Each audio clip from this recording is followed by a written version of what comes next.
Hello, career thought leaders. It's good to talk to you today.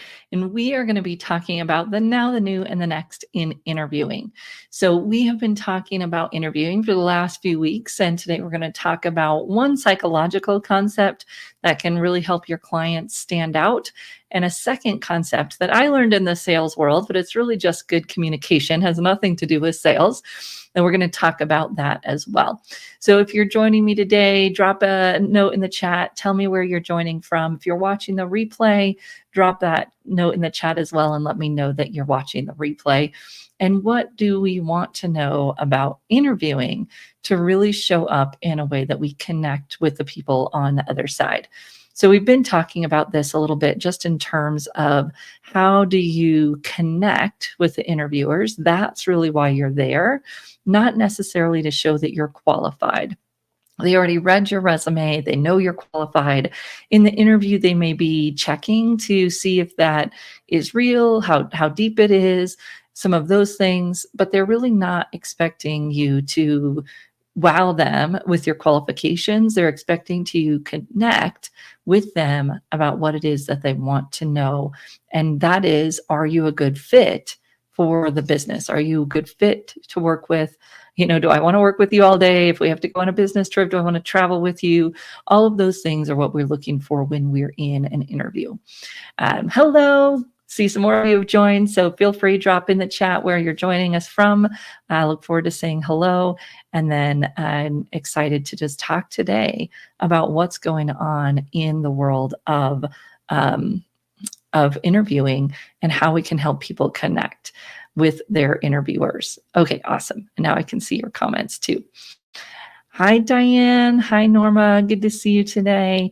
Glad that you're joining us. Facebook has recently made a change that you're not able to actually see this in our Facebook group anymore, which is kind of a bummer. But you're still on our Facebook page if you are in our Facebook page. And I think the other way that I can do this, and I'm just going to try this because why not? Might as well, right? Let's see if I can do this. So when we think about interviewing, a lot of times we forget that it is about that connection and is about kind of getting people to like us, but not in a fakey, I'm going to try to manipulate you or be something I'm not, because that doesn't work. Talking about going into a long-term relationship here, and it's not going to work to do it from a falsehood standpoint. But we do want to be likable in terms of that we want to show up with the intention to get to know the other people on this other side and see if we like each other. So this is the two concepts that we're going to talk about today. Really dig into that. And they're both about moderation. So the first concept, especially that I'm going to talk about, can be taken too far and become manipulation. That's not what we're talking about today. We are talking about doing this from a good-hearted place and from that intention of wanting to connect and be a good communicator. So keep that in mind. Hi, Trish. It's good to see you. Hi, Tracy. Thanks for joining us from North Carolina. Excellent. First concept is called mirroring. And psychological mirroring is interesting. Again, you go and read about mirroring. It's the way that we communicate and that we kind of unconsciously, subconsciously mirror the communication that we see from other people. Now, the psychological research goes into the manipulation piece. We're not going to go there. What I'm talking about with mirroring is seeing how you can better communicate with the people on the other side. And it has a few specific ways that we can dig into it. One is I can mirror somebody's talking pace. So pace is important. Typically when we're in an interview, we tend to talk too fast, but I want to pay attention to the pace of the other people that are talking to me. They probably do some kind of introduction before they even ask me a question. And I'm going to be clued in on, are they a fast talker? Are they slower? What does that look like? Because here's what we know. Is if they talk really fast and we talk really slow, there's this clash and it feels like we're not a good fit. If they're talking really slow and we talk too fast, same thing. Now, this is a small thing. It's not like I'm inauthentic because I'm slowing myself down a little bit, or maybe even speeding it up just a little bit if I notice that the person on the other end is a faster talker. Hopefully, I'm prepared enough with my content, which is really where our ability to do some of these other things comes out of, is that we've got to be prepared with our content. And then I can say, okay, these people are slower. So I'm going to really, be a little bit more thoughtful with my words. Talked about this last week, how one of the ways you can slow yourself down is to make sure you finish every word with that, usually a consonant at the end. So I can do that, or I can pick up the pace. So that's one way that we can mirror. The next way is volume. So if someone on the other end is really soft, I might tone it down just a little bit. I don't want to go too far on that one because it can mean I'm hard to hear. If the other person is really loud, I might speak up just a little bit to make sure that I'm sort of matching that. So I've got pace, I've got volume. And the other thing that I can kind of mirror is their body language. So what's going on with them? How can we do that piece of it once we're in there?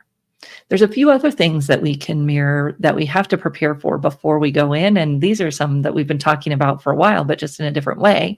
So appearance. I really want to mirror my appearance. I want to do my research. I can look on their website, their Facebook pages, their, even their LinkedIn pages, and just see what kinds of events do they have? How are people dressed? Hopefully I can maybe talk to someone or meet someone who works there. Can even ask the recruiter or the person who's scheduling the interview, what is the dress code like for this?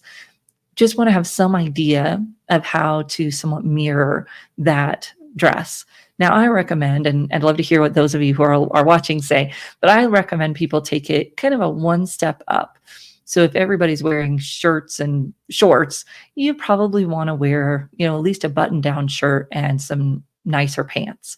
But if you take it too far and wear a suit, it just doesn't match, right? It's a clash. So you're looking at that opportunity to mirror even with the clothing, and that's the psychological construct behind it. So you mirror in your preparation and even in your stories. So when you're thinking about what does my company really think about? What do they care about? What kinds of topics are they talking about?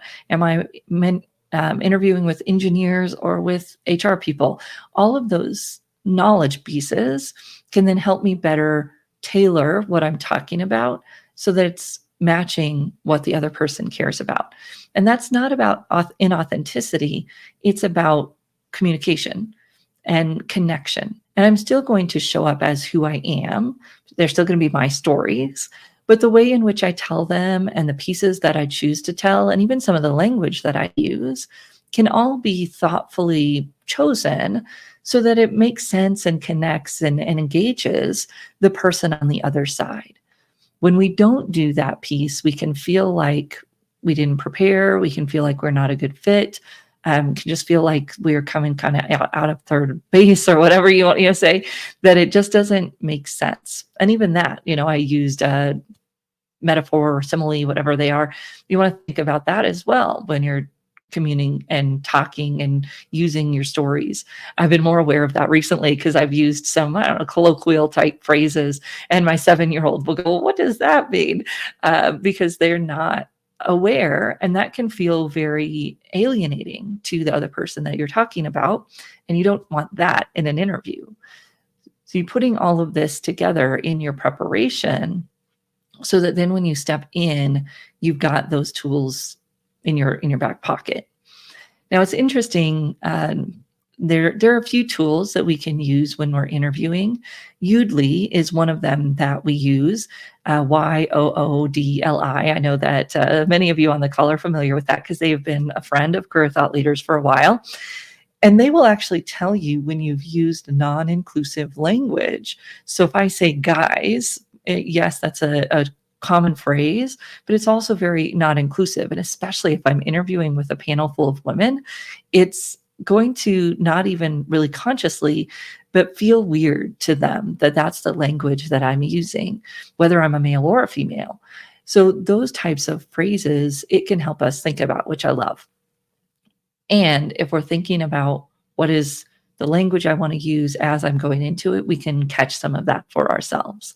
So we're going to have a presentation by Gina Riley tomorrow talking about some of these issues. And she's taking some of the research from presence and executive presence and weaving it into a session for us on how does that apply in the interview. So I'm going to drop that in the chat. If you haven't registered yet and you're interested, we'd love to have you join us. That is open to any career services provider. You're welcome to join us for that session and really think about how do we help our clients have better presence. And a lot of that is about these communication skills. So we've talked about the mirroring both in our preparation, our appearance, and then our presence. Once we're there, how do we match those pieces and show up in a way that is aligned with that? It's still also aligned with you. It's not an either or situation, right? It's that I can still do it as me and think about what tiny tweaks I can make to make it more connective to the people that I'm talking to. So the second concept that I want to talk about today is self-orientation. Now, we teach this concept in our personal branding class, our digital branding class, and we teach it in our interviewing class and our job search class because it is so foundational to how we show up with charisma. Now, if you're like me, you might think that charisma is something you're either born with or not. But what I've found out is that that's actually not true. And although some people might come by it more naturally, or they may have a better command of a room when they walk in, true charisma sticks after you go. And here's the secret to it, that you are deeply interested and show that interest in the people that you're talking about, or talking to, not about, talking to. So one of my mentors, Dr. Rich Feller, he nails this every time. And Rich is, he's a great guy. He's been around in the career services space for a long time, but he's not your stereotypical CEO, right? I don't know that he would have naturally had that command of a room, but he has learned how to master this skill of charisma. And yes, I'm going to say that charisma is a skill. Here's what he does. When you are talking to him, you feel like you are the only person in the room that he's worried about. And we all have times, and I've seen them for him as well, where you've got too much going on, or there's all these other people, trying to get your attention. But for the most part, when you talk to him, it feels like his focus is completely on you. And this is that idea of self-orientation. And it's hard when we're in job search and when we're interviewing to think this way, because we think the interview is about us and telling our stories and telling how great we are. But it's really not. It's about the connection. And so if I walk into that room with this kind of self-orientation, I'm going to knock people out of their chairs. And this is the problem. It's not about me. So I say self-orientation, which you might think is me being about me, but it's actually the opposite.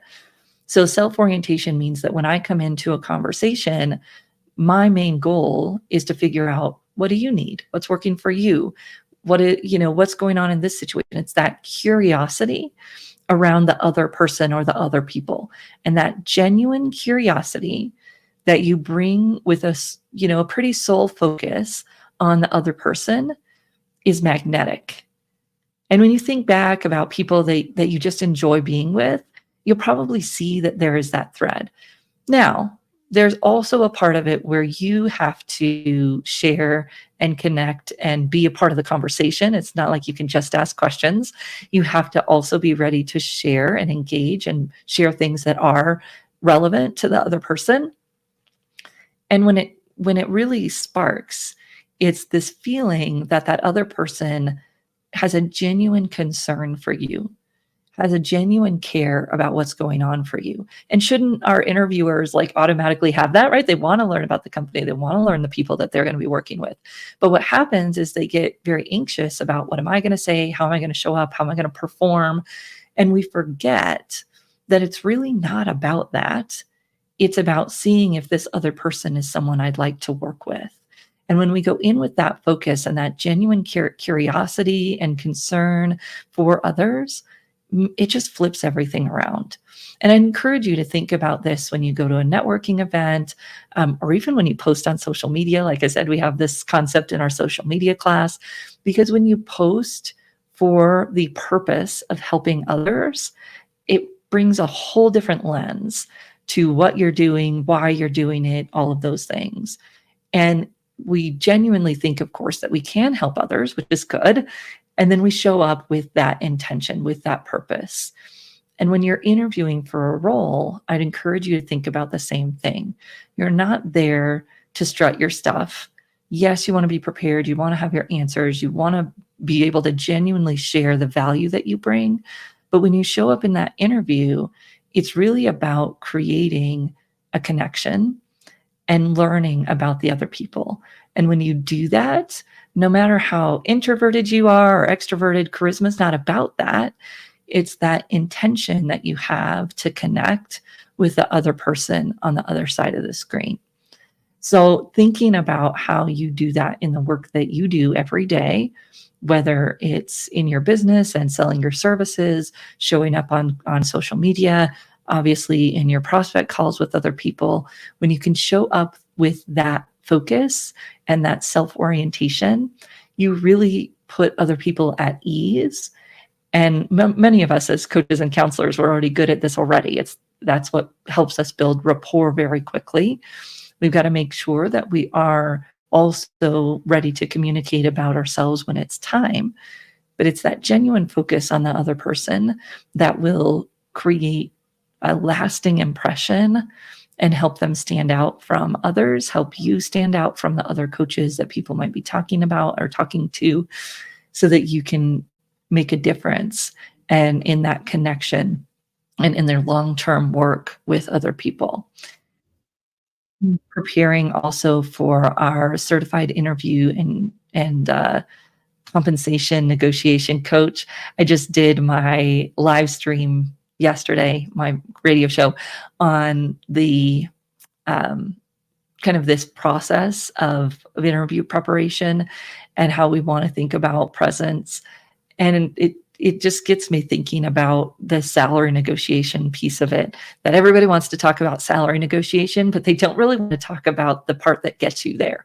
You can't negotiate salary if you aren't prepared. You can't negotiate salary if you don't make a connection, right? So we want to skip to that step, but all these other pieces are so important, because if you don't have the wow, if you don't have the connection, you don't have any leverage to negotiate the salary once you get the offer, or you might not even get the offer. So we want to help people pay attention to the whole process, the preparation, the presence, and then I call it the profit, which is the end piece, where you're closing, you're stating your interest, you're asking for the job, and then you're getting your follow-up pieces nailed down so that you can negotiate the salary when you have the offer as well. So those pieces are critical, and that's part of what it's all of what the certified interview and compensation coach program covers. In 6 weeks, we go in depth into those 3 areas. We spend, I don't know, about a week and a half, so about 2 hours, talking specifically about compensation negotiation. And then, as I said, we got about 4 classes with all of the pieces leading up to that. We're going to be talking more and more about how we can use AI to prep prep for interviews a little bit deeper than you might see in just little cute tip sheets that go out for interview prompts, where we start very deep and then use that in terms of how we go. And also the human piece of it that can't do. The presence, preparing for that, giving people feedback, and really being ready to have those conversations with our clients. So I know many of you have already taken the program. We're excited. Yes, getting that connection is particularly important when it's virtual. And those same things that we were talking about all apply virtually. You will need to be a little bit more thoughtful, intentional about them, because when we are doing it virtually, then it's harder if we're not practiced. So if we're trying to do it on the fly, or if we're we aren't really prepared, if we're too busy looking at our notes, like I understand there's a piece of looking at our notes that is important, but if we're not really there, that can be a challenge. So that virtual piece, that intention, that energy, that connection is even more important. I agree. Thank you for sharing that. And I was just finding the right link, sorry. But the link to join us for our certified interview and compensation negotiation coach. If you have any questions on that, let me know. We actually do have a Q&A session coming up later this week on Thursday. You can find that Q&A session on our calendars, and I'd be happy to answer any questions about any of our programs or memberships, but especially that one, because this starts on Tuesday, May 7th, so a week from today. We'll be starting this compensation negotiation and interview prep class. I'm excited. Just, we have one more week. We're going to be talking about interviewing next week too, but I'm going to talk specifically about salary and compensation negotiation next week on this live stream. So let me know what questions you have. What do you want to know about salary negotiation? Be happy to answer that. I say compensation negotiation, even though it's a little bit of a tongue twister, because it's really so much more than salary that people can negotiate. So we will see you right back here again next week. The now, the new, and the next in careers. If you're watching this on YouTube, make sure you like and subscribe so you get notified when we go live every Tuesday and when we post our follow-up videos. We'll see you all next Tuesday. Thank you, everyone.